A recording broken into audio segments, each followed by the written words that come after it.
জি sir, clear আছে। Sir clear. আমরা আজকে আমাদের সিলেবাস চ্যাপ্টার 2, বাট আমি পড়াচ্ছি চ্যাপ্টার 3 এর পরে। তো আমরা যে চ্যাপ্টারটা আজকে পড়বো এটা হচ্ছে প্রাইমারি মার্কেটের একটা ওভারভিউ। তো এটা নিয়ে অনেক পড়ানো পড়ানো যায়, তারপরে আমরা যতটুকু পারছি এটাকে শর্ট করার চেষ্টা করছি যেহেতু তোমাদের সময় কম। প্রথম কথা হচ্ছে যে প্রাইমারি মার্কেটটা আসলে কি। আমরা গত ক্লাসে আমরা বলছিলাম যে একটা দেশের ফাইন্যান্সিয়াল মার্কেট হচ্ছে একটা প্ল্যাটফর্ম। কিসের কিসের প্ল্যাটফর্ম? অর্থাৎ একটা পক্ষের কাছে টাকা অ্যাক্সেস থাকে, আর একটা পক্ষের কাছে টাকার শর্টেজ থাকে। তো অ্যাক্সেস যাদের কাছে থাকে, জেনারেলি পাবলিকের কাছে অ্যাক্সেস মানি থাকে, ঠিক আছে, তারা একটা সেভিংস জেনারেট করে। তারা যে ইনকাম করে সেখান থেকে একটা সেভিং জেনারেট করে, এবং সেটা তারা আহ সেই সেভিংটাকে যাতে কর্পোরেট হাউস গুলার, আমরা জানি বিশেষ করে কর্পোরেট হাউস, লোকাল গভর্নমেন্ট এবং ইভেন সরকারেরও ফান্ড ক্রাইসিস থাকে। তো তারা এই এই যে একটা ইমব্যালেন্স থাকে, জেনারেলি পাবলিকের বেশি থাকে, আবার অনেক কোম্পানির কাছেও তাদের অতিরিক্ত অর্থ থাকতে পারে, অর্থাৎ প্রয়োজনের অতিরিক্ত তাদের কাছে থাকতে পারে।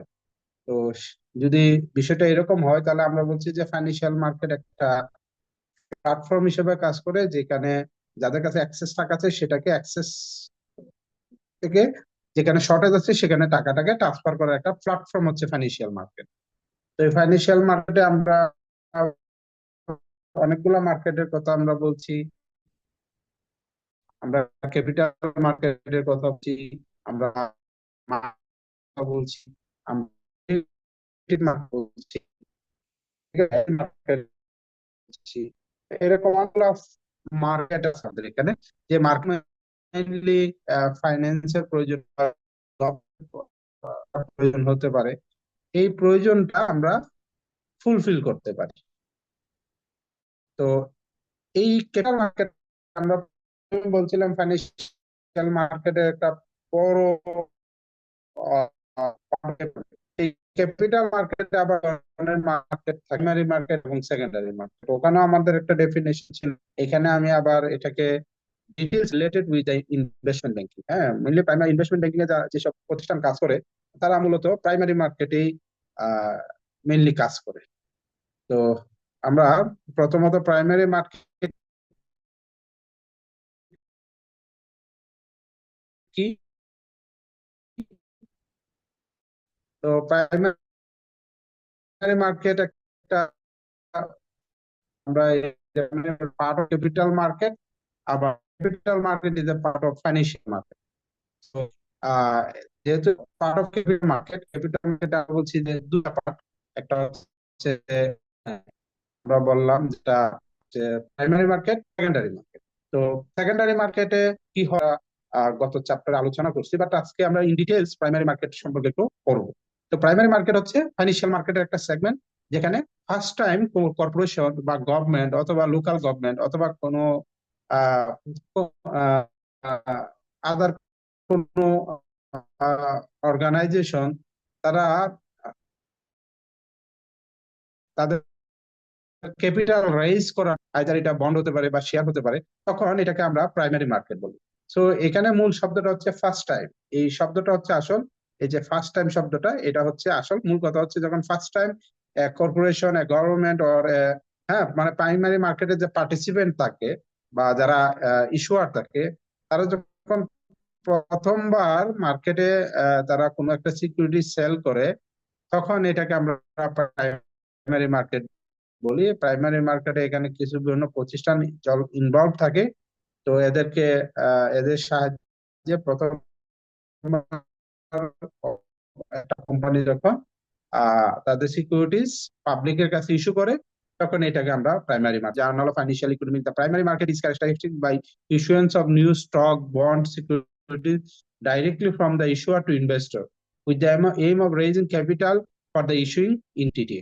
তো আমরা জানি আহ, বিশেষ করে গভর্নমেন্ট তার বিভিন্ন প্রজেক্ট ফাইন্যান্স করার জন্য, হ্যাঁ, লোকাল গভর্নমেন্ট তার বিভিন্ন প্রজেক্ট ফাইন্যান্স করার জন্য বা বিভিন্ন রকম ডেভেলপমেন্ট অ্যাক্টিভিটিজ এর জন্য, এবং কোম্পানিগুলো বিভিন্ন ব্যবসা সম্প্রসারণের জন্য, লোন পরিশোধের জন্য তারা আহ, কি করতে পারে, তাদের টাকা বিনিয়োগ ক্যাপিটাল ইনভেস্টরের কাছে সেল করে এবং ফার্স্ট টাইম, তখন এটাকে আমরা প্রাইমারি মার্কেট বলি. So primary market is the key market in the growing companies to access fund for expansion, recharge or business activities. So আমরা যদি বিজনেস হাউস গুলাকে, শুধু বিজনেস হাউস না, প্রাইমারি মার্কেট থেকে গভর্নমেন্টও কি করতে পারে, ফান্ড কালেকশন করতে পারে. তো এই কোম্পানিজ গুলা তাদের ক্যাপিটাল ফরমেশন, ক্যাপিটাল কালেকশনের জন্য প্রাইমারি মার্কেটকে প্রাথমিকভাবে বেছে নেয়. Further elucidation from the financial review describe the primary market.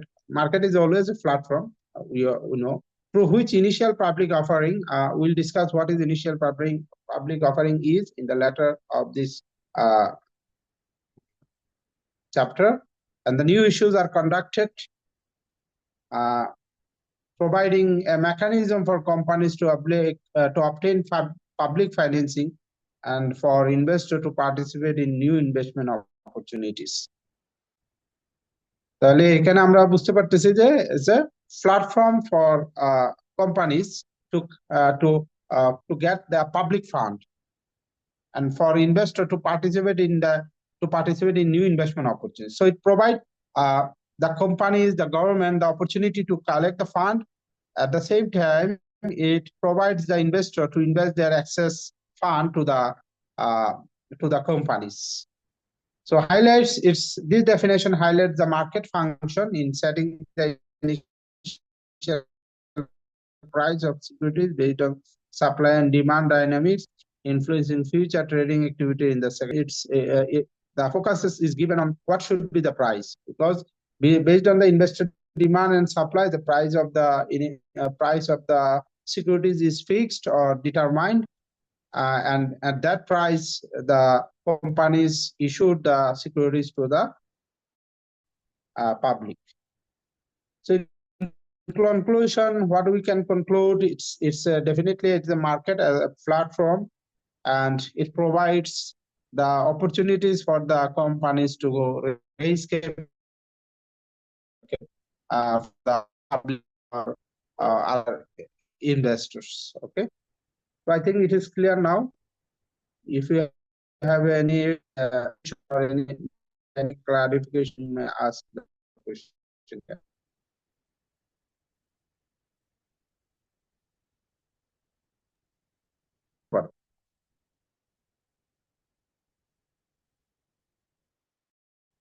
ঠিক আছে,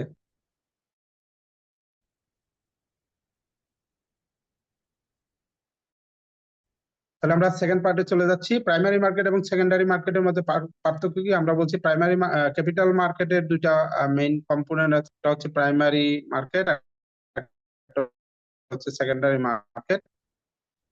তো প্রাইমারি মার্কেট এবং সেকেন্ডারি মার্কেটের একটু ডিফারেন্স আছে.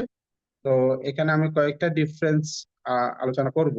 প্রথমত হচ্ছে পারপাস এন্ড ফাংশন. অলরেডি আমরা বলছি প্রাইমারি মার্কেটের মূল ফাংশনটা হচ্ছে ক্যাপিটাল রেইজ করা বাই দ্য কোম্পানিজ বা গভর্নমেন্ট অথবা লোকাল গভর্নমেন্ট, তারা সিকিউরিটিজ ইস্যু করে first time to the public, এবং তারা সেই ইস্যুর মাধ্যমে তারা একটা ক্যাপিটাল কালেক্ট করে. ঠিক আছে, অর্থাৎ প্রচলিত সেল করে, হ্যাঁ, এবং তারা সেই ক্যাপিটালটা কালেকশন করে.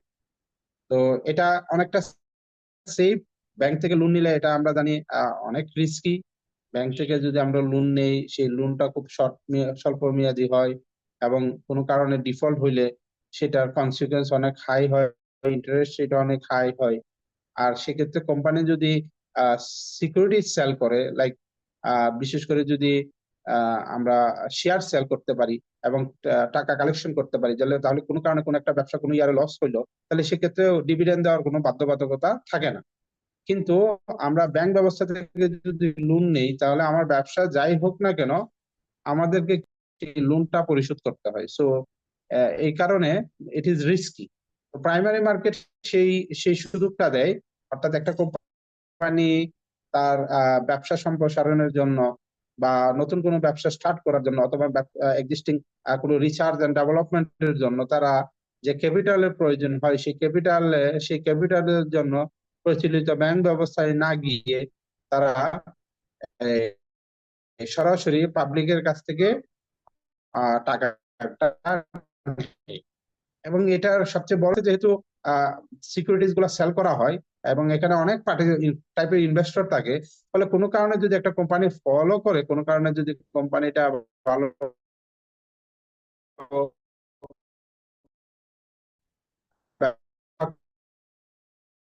তো এটা কোনো একটা পার্টিকুলার ব্যাংক উপরে এটা প্রেসার পড়ে না, এটা পুরো পুরো সিস্টেমের মানুষের মধ্যে ছড়ায় ছিটা যায়, ফলে এটা ইকোনমি এটাকে সাস্টেইন করতে পারে। ফর আমরা যদি 2000 crore টাকা লোন আমরা একটা ব্যাংক থেকে বা 10,000 crore টাকা আমার একটা প্রজেক্টের জন্য দরকার, আমি একটা ব্যাংক থেকে বা দুইটা ব্যাংক থেকে আমি লোনটা নিলাম, কোনো কারণে আমার প্রজেক্টটা ফেল করলো, তাহলে ওই ব্যাংকটা কিন্তু বসে যাবে, ব্যাংক দুইটা কিন্তু বসে যাবে। কিন্তু আমি যদি সেটা স্টক মার্কেট থেকে নেই, কোনো কারণে প্রজেক্টটা ফেল করলো, হয়তো স্টক মার্কেটে ইনভেস্টররা লুজার হবে, বাট এটা কিন্তু একজন লুজার হবে না, এটা অনেকগুলা মানুষ লুজার হবে। ফলে দেখা যাবে যে আমাদের যে এই ব্যাংক ব্যবস্থায় যে একটা কোম্পানি একটা ব্যাংক একটা ধসে যাওয়ার মতো অবস্থা, সেই অবস্থা সৃষ্টি হবে না। তো এই জন্য প্রাইমারি মার্কেটের মূল ফাংশনটা হচ্ছে যে কোম্পানিগুলো যাতে বড় ধরনের ক্যাপিটালের যখন প্রয়োজন হয় তারা যাতে এটা নিতে পারে। আর সেকেন্ডারি মার্কেট আসলে এখানে কোনো ক্যাপিটাল কালেকশনের কোনো ব্যাপার না, এখানে হচ্ছে একবার যখন ইনভেস্টর কোনো একটা স্টক কিনে, কোনো একটা সিকিউরিটিজ কিনে, সেকেন্ডারি মার্কেট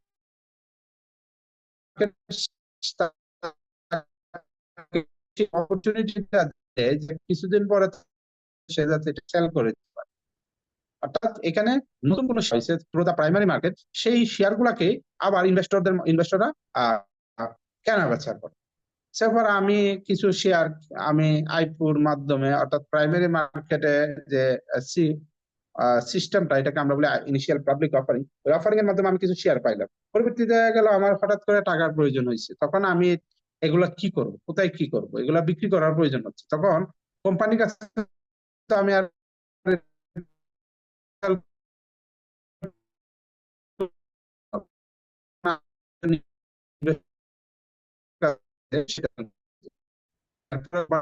বেশি দামে বিক্রি করতে পারবো, বুঝতেই পারছো। Secondary market provide the platform to exchange the securities between the investors. এটা মনে রাখতে হবে, it's do not provide any capital to the companies. এটা এটা এমন কোনো প্ল্যাটফর্ম না যে প্ল্যাটফর্ম থেকে কোম্পানি ক্যাপিটাল কালেকশন করবে। তো এটা হচ্ছে just provide the benefits to the investor so that they can exchange their shares, and they can they can meet their liquidity crisis.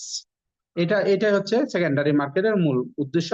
এবং সেকেন্ডারি মার্কেট ফাংশনটা হচ্ছে এখানে শেয়ার গুলা হচ্ছে বাই সেল।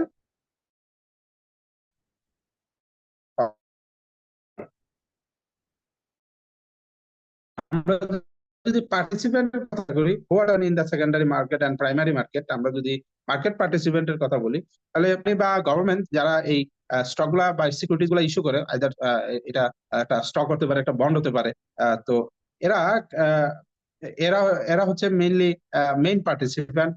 এর বাইরে আন্ডাররাইটার যারা থাকে, অর্থাৎ মার্চেন্ট ব্যাংক বা ইনভেস্টমেন্ট ব্যাংকার, আমাদের দেশে আমরা মার্চেন্ট ব্যাংক বলি। তো এই যে এরা এরা ইনভলভ থাকে, যারা আন্ডাররাইটিং এর কাজ করে, ঠিক আছে।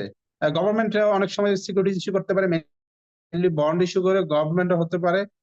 ইনস্টিটিউশনাল ইনভেস্টর থাকে অনেকে, যেমন বীমা কোম্পানি, ইন্স্যুরেন্স কোম্পানি। আমরা জানি ইন্স্যুরেন্স কোম্পানি গুলা আমাদের কাছ থেকে টাকা নেই, ঠিক আছে।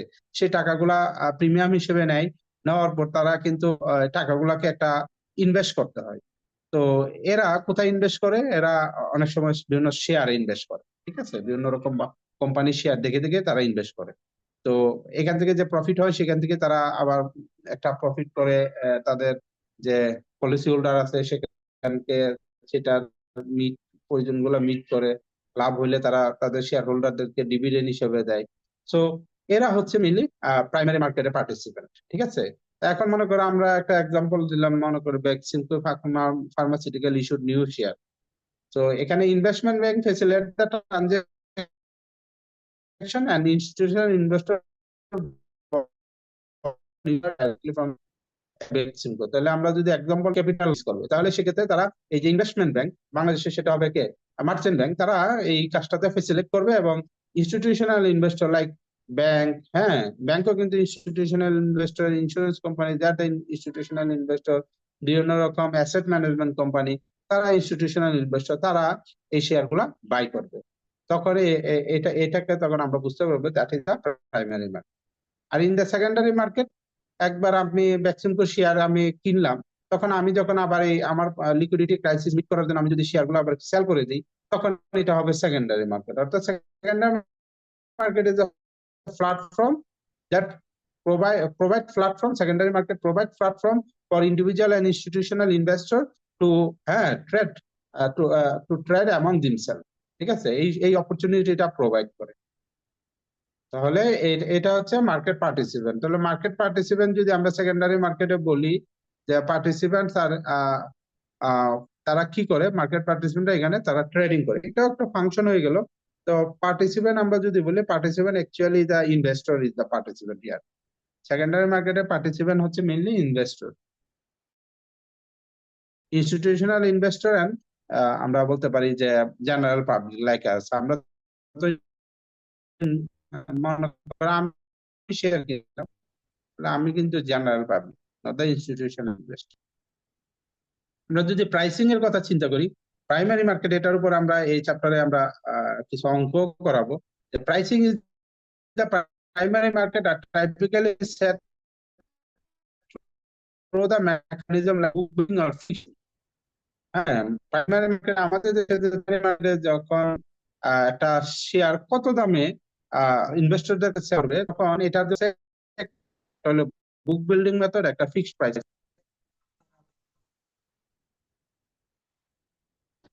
এগুলো নিয়ে আমরা পরে আলোচনা করব। তো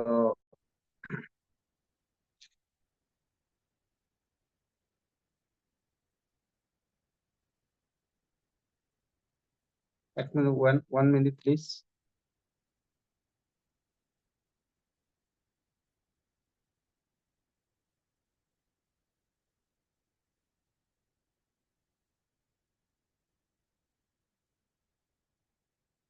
Please wait for 1 minute.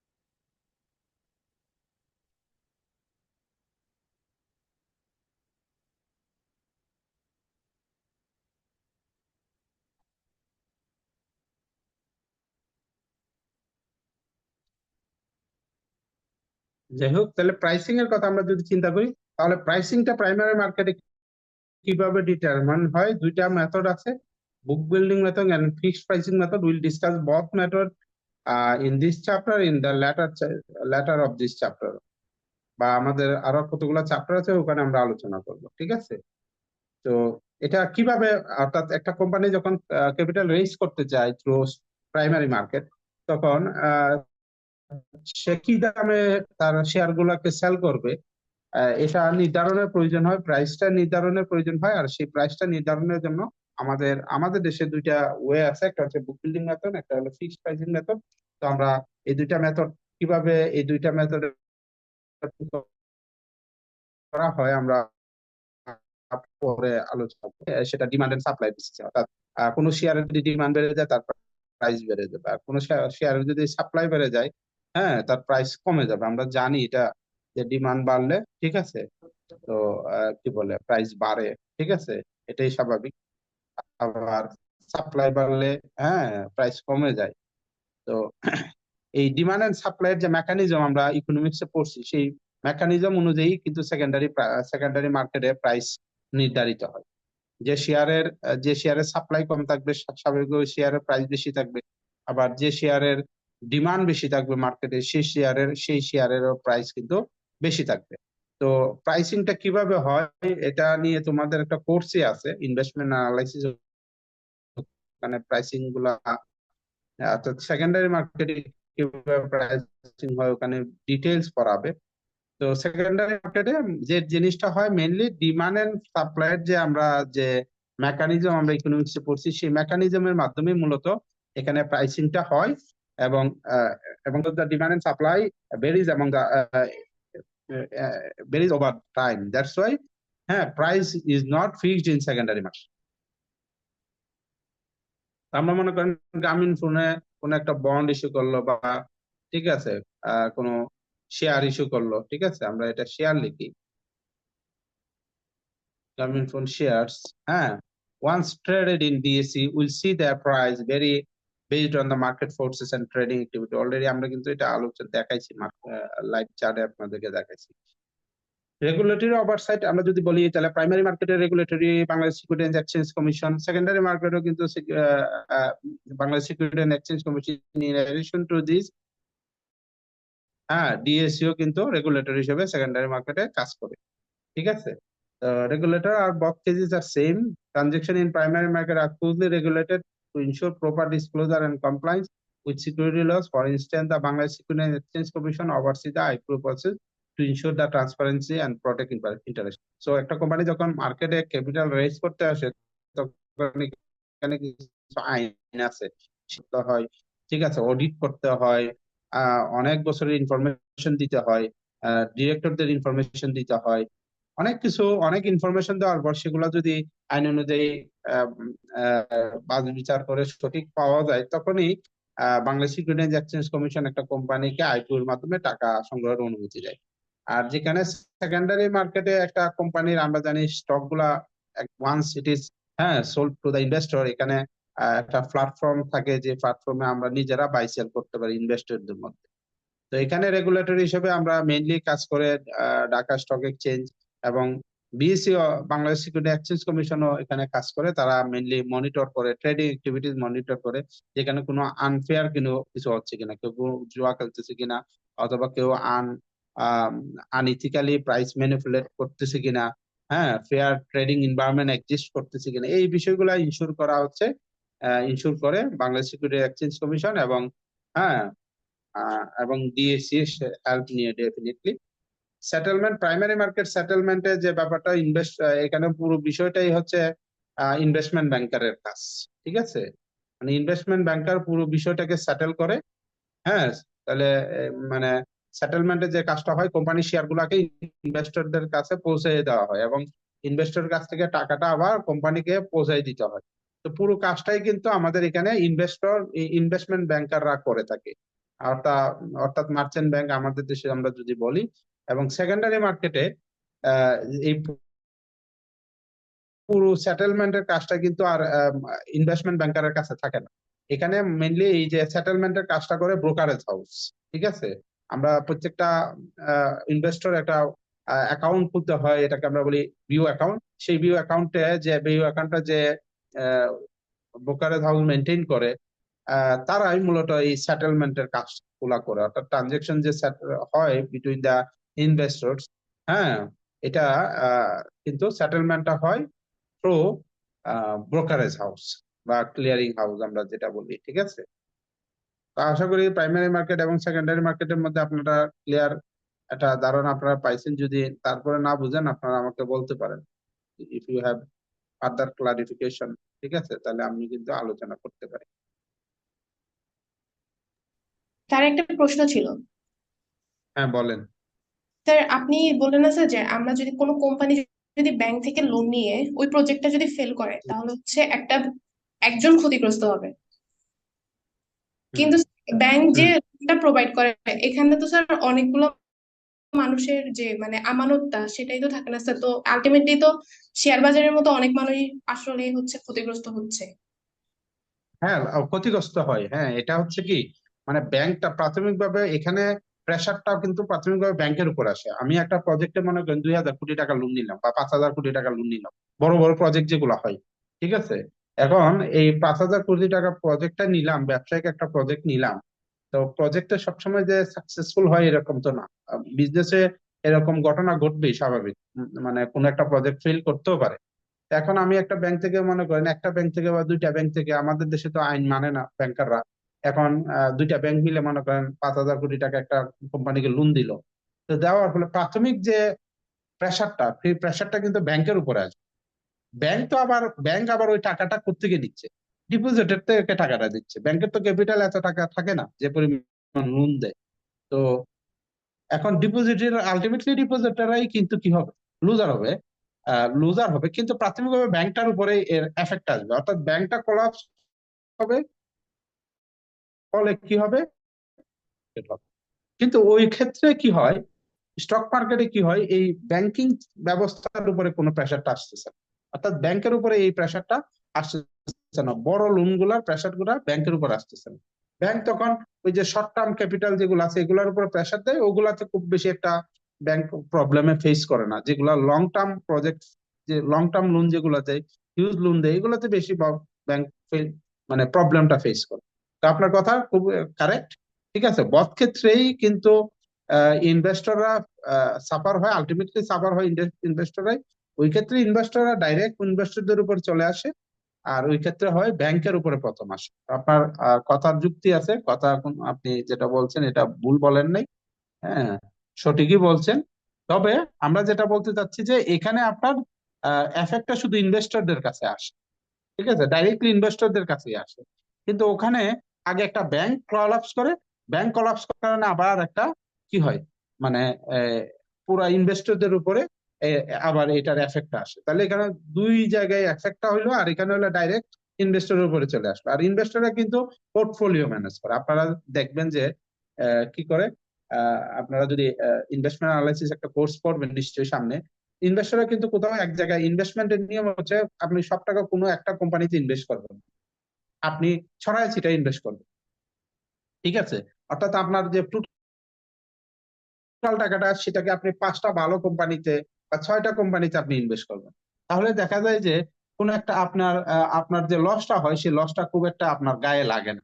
যখন আপনি পোর্টফোলিও করেন, একটা হয়তো লস করলো, কিন্তু বাকিগুলো আপনার হয়তো বা 2টা লস করলো কিন্তু 3টায় আপনার লাভ চলে আসে। সুতরাং এখানে খুব একটা সমস্যা হয় না। আর ইনভেস্টমেন্টেও আমরা যেহেতু জেনারেল ইনভেস্টররা নর্মালি স্টক মার্কেটে আসা উচিত না, নর্মালি তারা মিউচুয়াল ফান্ডের মাধ্যমে আসা উচিত। অথবা কেউ যদি স্টক মার্কেট সম্পর্কে তার খুব ভালো ধারণা থাকে তাহলে সে স্টক মার্কেটে আসতে পারে। Like you are the students of banking department, আপনারা নিশ্চয়ই স্টক মার্কেট সম্পর্কে অনেক ভালো ধারণা নিবেন, আরো কোর্স করবেন, আপনারা ডাইরেক্টলি স্টক মার্কেটে এসে ইনভেস্ট করতে পারেন। ঠিক আছে, তাও আপনাকে কিন্তু স্টক মার্কেট সম্পর্কে, ট্রেডিং প্র্যাকটিস সম্পর্কে, হ্যাঁ, স্টক বাই সেলের যে নিয়ম আছে, রুলস আছে, লুব্রিক আছে, এগুলো আপনাকে জেনে নিতে হবে। তারপর আপনারা জানবেন বলে আপনাদের এখানে লস কম হবে। তো না হলেও সাধারণ ইনভেস্টররা তার টাকাগুলো বিভিন্ন মিউচুয়াল ফান্ডকে দিবে, বিভিন্ন অ্যাসেট ম্যানেজমেন্ট কোম্পানিকে দিবে, তারা সেটা ইনভেস্ট করবে। তো যে ওখানে লসটা আসলো সেই লসটাকে আপনি কি করতে পারবেন, মানে মানে সহ্য করতে পারবেন। কিন্তু ব্যাংকিং সেক্টরে আসলে সেটা আসলে হয় না। মানুষ টাকাগুলো আসলে একটা ব্যাংকেই রাখে। বেশিরভাগ মানুষই টাকা একটা বা 2টা ব্যাংকে রাখে। তো একটা ব্যাংক কলাপস করলে তখন ওই ওই ওই ব্যাংকের যারা ডিপোজিটর আছে সবাই কিন্তু সাফার।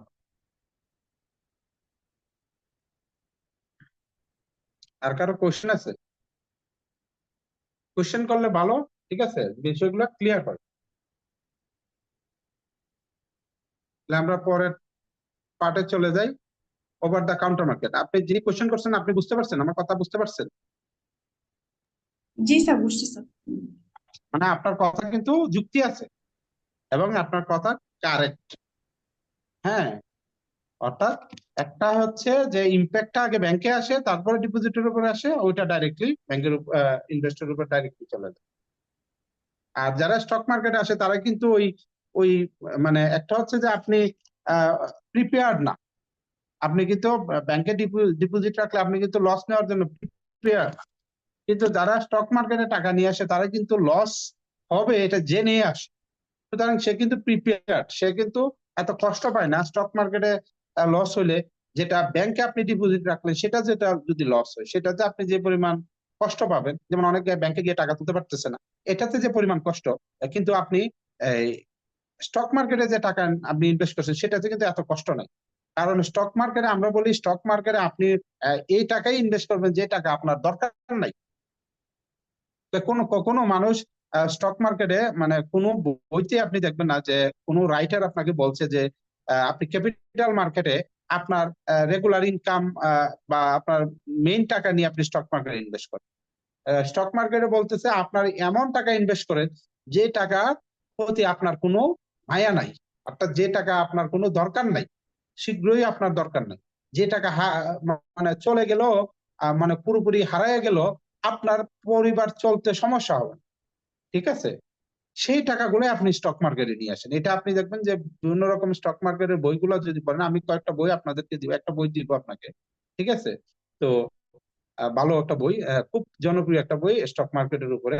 তো এই এই এখানে যারা আসে তারা কিন্তু জানে, তারা কিন্তু এটা জেনে বুঝে আনে। যারা জুয়া খেলতে যায় তারা কিন্তু জেনে বুঝে জুয়া খেলতে যায়, যে এখানে গেলে চলে যাবে।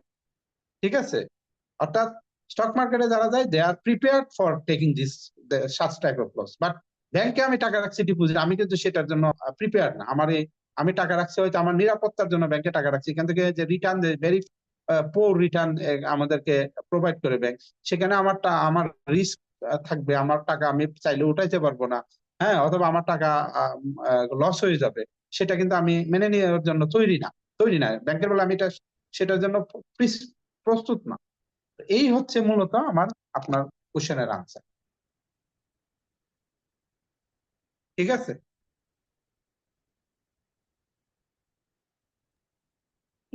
জি স্যার, আনসার পাইছেন? হ্যাঁ, আনসার পাইছেন জি তো স্যার, পেয়েছি নাকি? স্যার। আচ্ছা, মানে আপনার কোশ্চেন কারেক্ট, বাট আপনি এটার সাথে মিলিয়ে নিবেন, তাহলে আমার মনে হয় আপনার আনসার আপনি যেটা বুঝতে যাচ্ছেন সেটা পেয়ে যাবেন। আরেকটা মার্কেট আছে ওভার দা কাউন্টার মার্কেট, এটাও স্টক মার্কেটের সাথে রিলেটেড।